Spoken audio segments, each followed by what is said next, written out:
जय माता दी। आज छठा नवरात्रा है। छठे नवरात्रे के दिन एक अध्याय पढ़ना होता है। अध्याय 11 देवताओं द्वारा देवी की स्तुति और देवी द्वारा वरदान तथा अवतार वर्णन।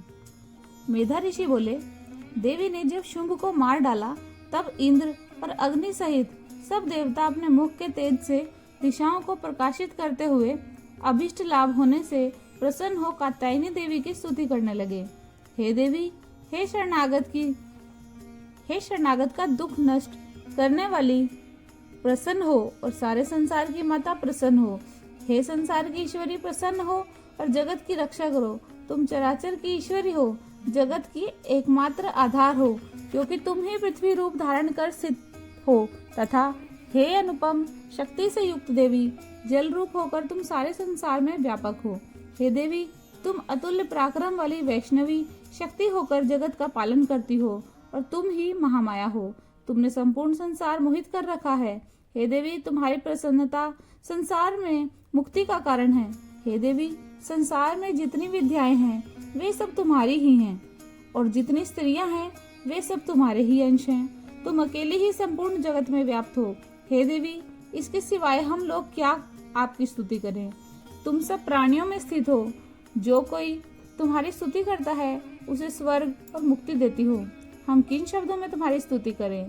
तुम सब प्राणियों के हृदय में बुद्धि रूप से स्थित हो। तुम स्वर्ग एवं मोक्ष प्रदान करने वाली हो। हे देवी नारायणी, हम सब तुमको नमस्कार करते हैं। तुम विश्व के संहार में रुद्र रूप शक्ति हो। तुम ही क्षण मुहूर्त आदिकाल रूप होकर हर वस्तु में अंत कृति हो। तुम्हें नमस्कार है। हे मंगल स्वरूपिणी, तुम सब मंगलों की देने वाली हो। हे शिवे, सब प्रयोजनाओं को सिद्ध करने वाली, सबको शरण देने वाली, तीन नेत्र वाली हो। हे नारायणी, हम सब तुमको प्रणाम करते हैं। संसार की सृष्टि, स्थिति और विनाश की शक्ति तुम ही हो। तुम नित्य हो और तुम सब गुणों की आधार हो।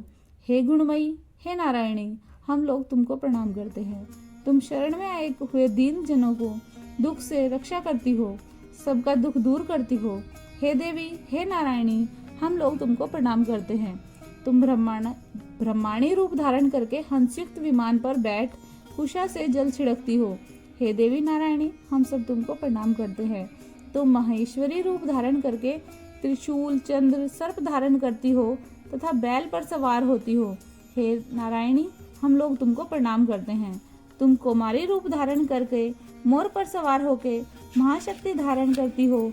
हे पाप रहिते, हे नारायणी, हम लोग तुमको प्रणाम करते हैं। तुम वैष्णवी रूप धारण कर शंख, चक्र, गदा और धनुष धारण करती हो। हे नारायणी, प्रसन्न हो, हम लोग तुमको प्रणाम करते हैं। तुम वाराह रूप धारण करके हाथ में महाचक्र लेकर दांतों से पृथ्वी का उद्धार करती हो। हे कल्याणी, हे नारायणी, हम लोग तुमको प्रणाम करते हैं। तुम भयानक नरसिंह रूप धारण करके तीनों लोगों की रक्षा के लिए दैत्यों के वध करती हो। हे नारायणी, हम लोग तुमको प्रणाम करते हैं। तुम इंद्र की शक्ति हो। किरीट धारण करके हजारों नेत्रों से सुशोभित होकर महावज्र लेकर वृत्रासुर का विनाश करने वाली हो। हे नारायणी, हम लोग तुमको प्रणाम करते हैं। तुम शिवदूती का रूप धारण करके दैत्यों का बल नष्ट करती हो। भयानक रूप धारण करके महाशब्द करती हो। हे नारायणी, हम लोग तुमको प्रणाम करते हैं। तुम दाढ़ों के कारण विकराल भयावनी सूरत, मुंडमाल पहने चंड मुंड का विनाश करने वाली चामुंडा रूप हो। हे नारायणी, हम लोग तुमको प्रणाम करते हैं। तुम लक्ष्मी, लज्जा, महाविद्या, श्रद्धा, पुष्टि और सुधा स्वरूपिणी हो। महारात्रि और महामाया तुम ही हो। हे नारायणी, हम तुमको प्रणाम करते हैं। तुम मेधा, सरस्वती, ऐश्वर्य, सत्य, रज और तमोगुण स्वरूपिणी हो। हे ईश्वरी, हे नारायणी, प्रसन्न हो। हे सर्व स्वरूपे, हे सर्वेश्वरी, हे सर्व शक्तियों वाली, हे दुर्गे, भय से हम लोगों की रक्षा करो। हे दुर्गे, तुम्हें प्रणाम है। तीन नेत्रों से सुशोभित तुम्हारा सुंदर मुंह सब प्रकार के भय से हमारी रक्षा करे। हे कात्यायनी, हम तुमको प्रणाम करते हैं। हे भद्रकाली, असुरों का नाश करने वाला तुम्हारा भयानक त्रिशूल भय से हम लोगों की रक्षा करे। हे देवी, जिसका शब्द संसार भर में फैलाकर दैत्यों का तेज नष्ट करता है, वह तुम्हारा घंटा पुत्रों के समान हम लोगों की पापों से रक्षा करे। हे चंडिके, असुरों के रुधिर और चर्बी से लथपथ यह चमकता हुआ तुम्हारा खड्ग हम लोगों का कल्याण करे। हम लोग तुमको प्रणाम करते हैं। जब तुम प्रसन्न होती हो तब सब रोगों का नाश कर देती हो, और जब रुष्ट होती हो तब अभीष्ट कामों को नष्ट कर देती हो। तुम्हारा आश्रित मनुष्य को दुख नहीं होता, और तुम्हारा आश्रय लेते हैं वे दूसरों को भी आश्रय देने योग्य हो जाते हैं।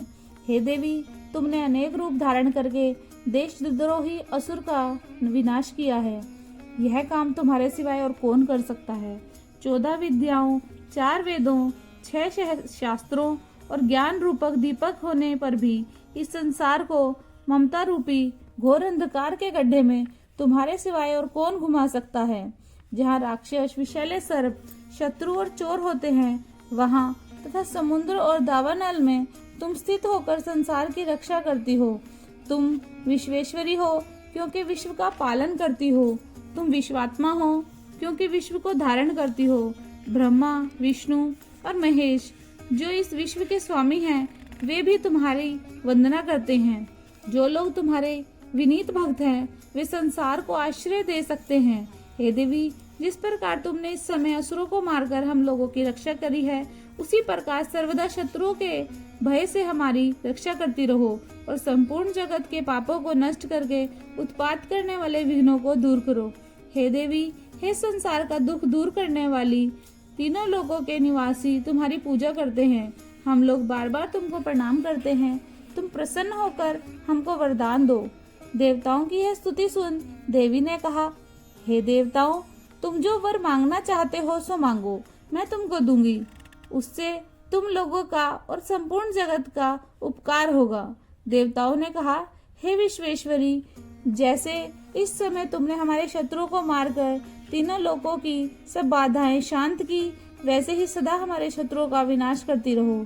देवी ने कहा, व्यवस्था मनवंतर में जब 28वां युग आवेगा, तब महाअसुर शुंभ और निशुंभ फिर जन्म लेंगे। तब मैं नंद गोप के घर यशोदा के गर्भ से फिर से जन्म लूंगी और उन दोनों का विनाश करके विंध्याचल पर निवास करूंगी। उसके बाद फिर अनंत भयानक रूप से पृथ्वी पर अवतार लेकर वैप्रचित असुरों को मारूंगी। उन वैप्रचितों को भक्षण करते करते मेरे दांत अनार के फूल के समान लाल हो जाएंगे। स्वर्ग के देवता और मृत्युलोक में मनुष्य मेरी स्तुति करेंगे और मुझे रक्तदंतिका कहेंगे। उसके बाद एक ऐसा समय आवेगा जब 100 वर्षों तक वर्षा नहीं होगी और मुनि लोग जल के लिए मेरी स्तुति करेंगे। तब मेरा बिना योनि का अवतार होगा। फिर मैं 100 नेत्रों से मुनियों को देखूंगी। तब लोग मुझे शताक्षी कहेंगे। हे देवताओं, जब तक वर्षा नहीं होगी तब तक मैं अपने देह से शाक उत्पन्न करके संसार का भरण पोषण करूंगी। तब मुझे शाकुंभरी के नाम से इस संसार में जाना जाएगा। उसी समय दुर्ग नामक महाअसुर को भी मैं मारूंगी। तब मेरा नाम दुर्गा होगा। उसके बाद जब मैं भयानक रूप धारण करके मुनियों की रक्षा के लिए हिमालय पर्वत पर राक्षसों का भक्षण करूंगी, तब मुनि लोग विनम्र होकर मेरी स्तुति करेंगे। तब मेरा नाम भीमा होगा। फिर जब अरुण नामक दैत्य तीनों लोकों में उपद्रव करेगा, तब मैं असंख्य भ्रमरों का रूप धारण करके तीनों लोकों के हित के लिए महाअसुर का वध करूंगी। तब लोग मुझे भ्रामरी कहेंगे और मेरी स्तुति करेंगे। इस प्रकार जब जब दानव उपद्रव करेंगे, तब तब मैं अवतार लेकर उस शत्रुओं का संहार करूंगी। इस प्रकार देवी स्तुति नामक 11वां अध्याय पूर्ण हुआ। बोलो श्री अम्बे मात की जय।